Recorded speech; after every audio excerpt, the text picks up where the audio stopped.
Es el booster de la futura amenaza de Chávez, Coahuila. Para This is Hip Hop 880. Va. Y porque toda la gente se pone en venta, mira cómo se sobaja y no se da cuenta. Son tímpanos congestionados que ellos alimentan. ¿Qué viene usted con sus aires de poder? Bien. ¿Qué viene usted con sus aires de poder? Bien. A mí no me venga con sus conceptos de vender. Tengo mirada telescópica desde aquí, los puedo ver. Ellos revientan los baffles con un toque de tabaco y rifles, con rucas con coca en ranflas y así rompen los matices. Ellos revientan los baffles con un toque de tabaco y rifles, con rucas con coca en ranflas y así rompen los matices.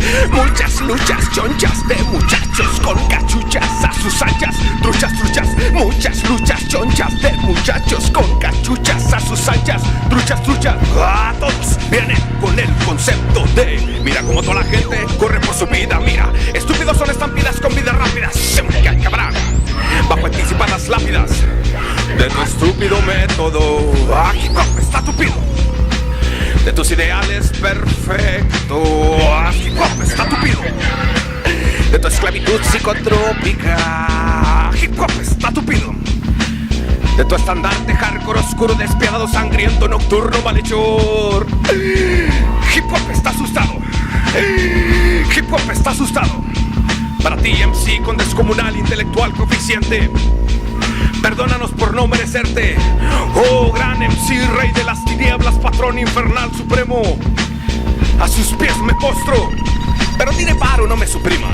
Sin olvidar al más importante exponente destellante, con esa luz llena de divinidad y extraordinaria habilidad, moldeada de imagen y semejanza de su denominación, donde solo se practica la enseñanza de la acumulación de migajas podridas que solo excitan y llenan de clímax el alma.